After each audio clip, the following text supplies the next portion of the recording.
মোহাম্মদ ইউনুস চোর চিটিংবাজ মোহাম্মদ ইউনুস সে সরকার চালাচ্ছে, এবার সেই সরকারটা যদি নাও থাকে, মোহাম্মদ ইউনুস যদি পদত্যাগ করে, সেই জায়গাতে এমন কাউকে বসাতে হবে যিনি দুর্নীতিগ্রস্ত চোর চিটিংবাজ নয় বা যে এই জঙ্গিবাদীদের সমর্থন করে না। এই টপ সিক্রেট ফাইলে রয়েছে আমার কাছে, যেখানে সেনাবাহিনীর সদস্যরা এবং সেনাবাহিনীর একদম টপে যিনি বসে আছেন ওয়াকারুজ্জামান, মিটিংয়ে তারা বিচার করছে সেখানে ইমার্জেন্সি লাগু হবে কিনা। আপনার কি মনে হয় এই মুহূর্তে? আমি প্রথমে বলবো যে সেনার প্রধান উনি যে ধৈর্যের পরীক্ষা দিয়েছেন, আমি বলবো এটা একজন সেনাপ্রধান হিসাবে এটা বিরাট সাফল্য ওনার। কারণ হচ্ছে যে অন্য কোনো দেশে হলে আজকে ওনার ওয়েট করতেন না কখনোই যে কখন উনি সময় পাবেন, কখন দেশে হবে সামরিক শাসন জারি হবে। সামরিক শাসন অনেক দিন আগেই হয়ে যাওয়া উচিত ছিল, প্রথম কথা। দ্বিতীয় কথা হচ্ছে উপদেষ্টা, যে সরকার নেই, কোনো সরকার বাংলাদেশে নেই।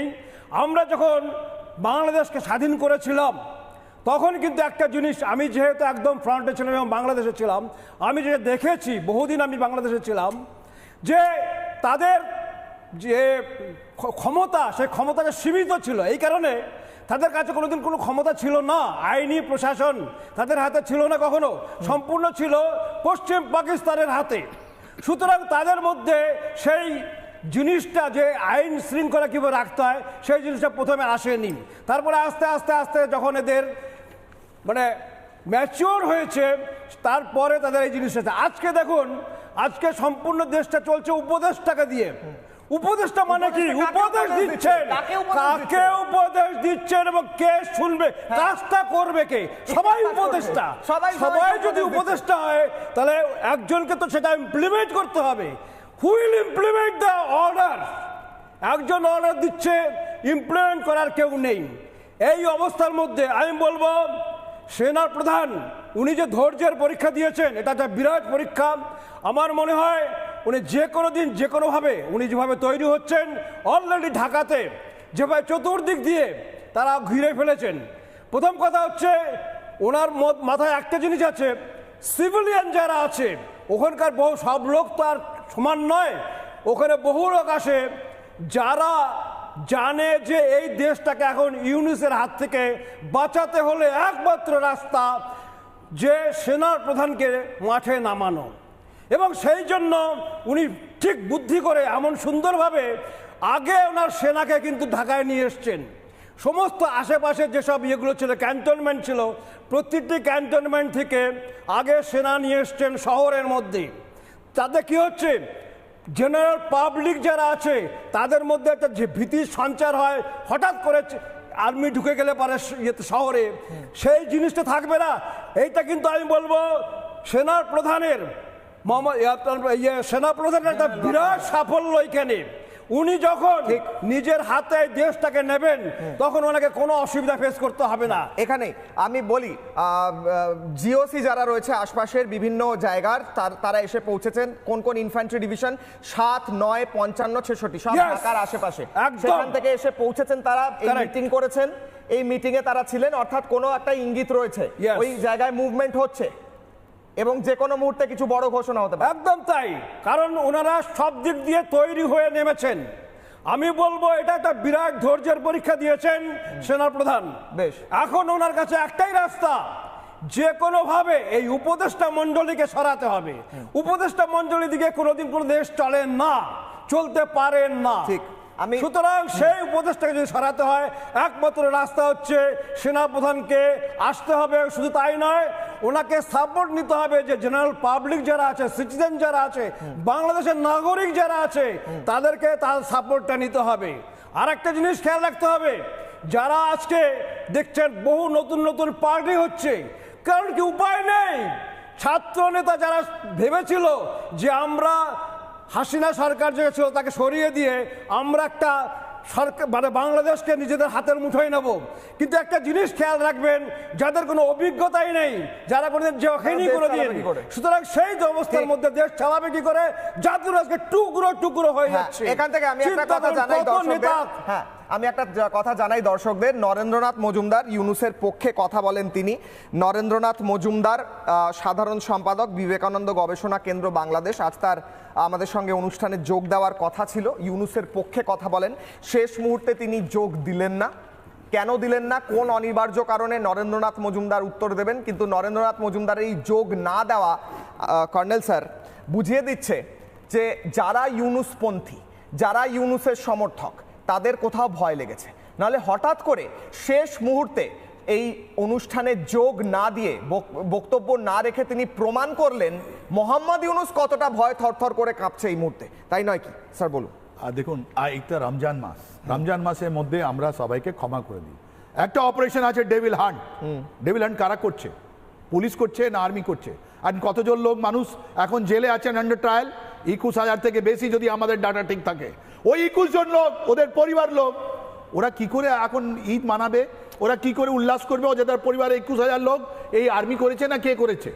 এইটা আমাদের দুজন প্রবীণ আমাদের আইনজীবী আপনাদের প্যানেলে আছেন।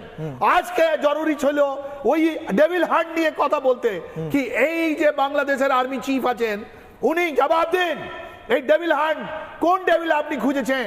আর এই 21,000 থেকে বেশি লোক যারা জেলে আছে ওরা কারা? ওরা কি ডেভিল আছেন?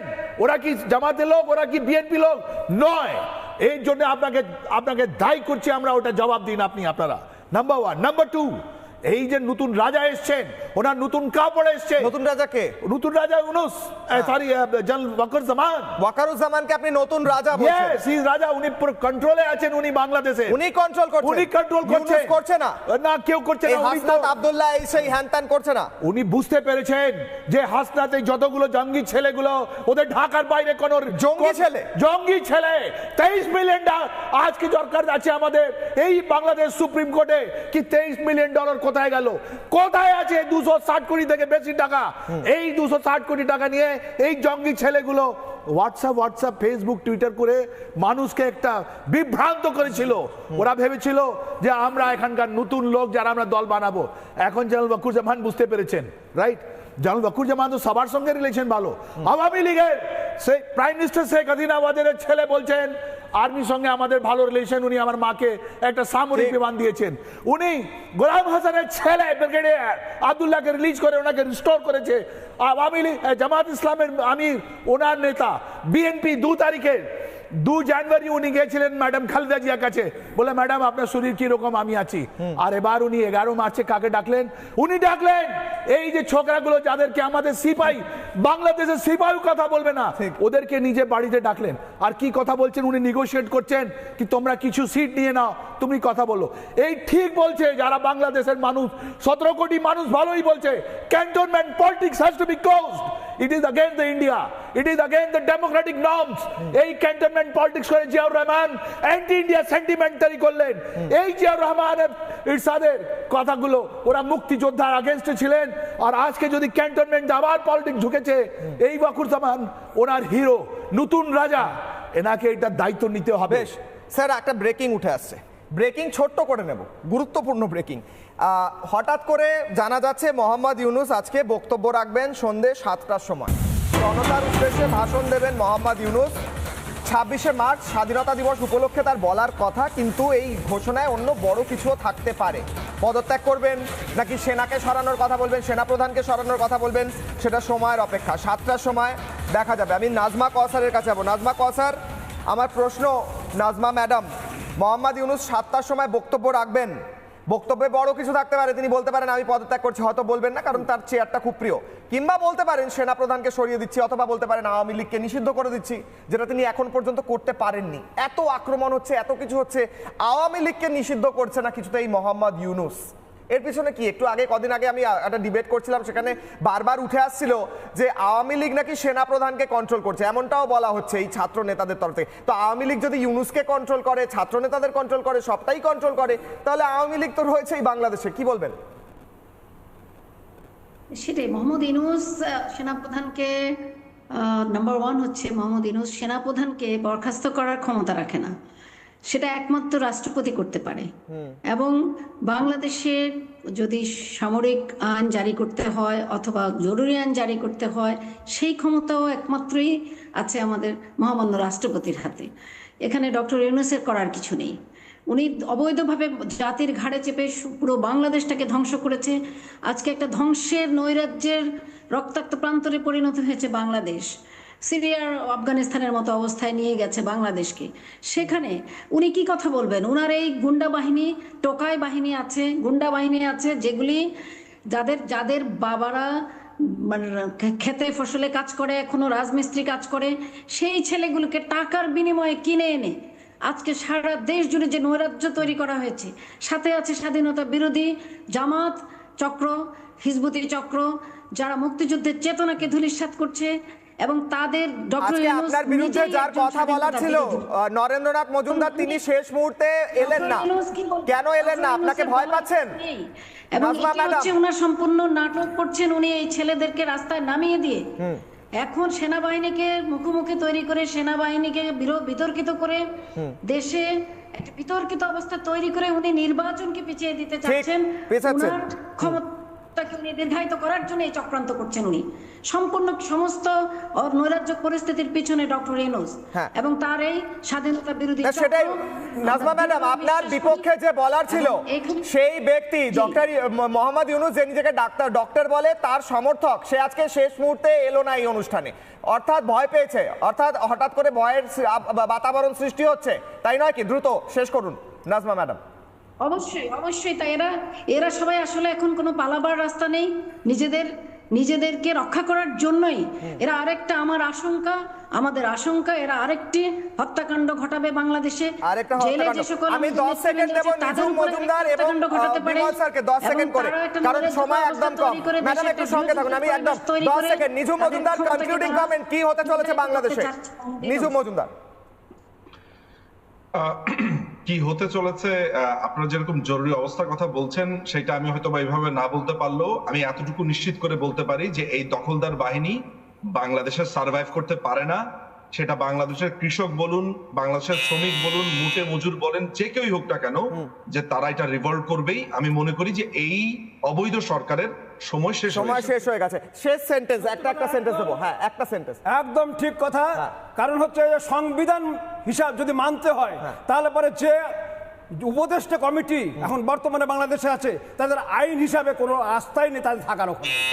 তারা কোনো মতেই সেখানে শাসন একদম করতে শেষ পারে সেন্টেন্স, না। আমার সময় নেই। জোর করে আছে। জোর করে আছে। শেষ সেন্টেন্স। 5 আগস্টে একজন সার্ভিং মেজর জেনারেলকে এই চিফ অমিত শাহ বাংলাদেশ আর্মি ওনাকে অ্যারেস্ট করে জেলে দিল, আর উনি জেলে বললেন কি স্যার আমি তো শেখ হাসিনার সঙ্গে কথাই বলিনি। ডিজিএফআই 5টা লেফটেন্যান্ট, 3 জন লেফটেন্যান্ট গায়েব।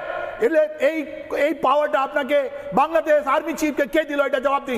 পুলিশকে সরিয়ে দিল, কে পাওয়ার দিল? যে বাংলাদেশের পরিস্থিতির দিকে নজর থাকছে, আজকে কালকে বড় কোনো ঘোষণা হতে পারে, 7টার সময় বলবেন মোহাম্মদ ইউনূস, কিংবা সেনাপ্রধানও বলতে পারেন যে কোনো মুহূর্তে। নজর থাকছে বাংলাদেশের দিকে, দেখতে থাকুন রিপাবলিক বাংলা।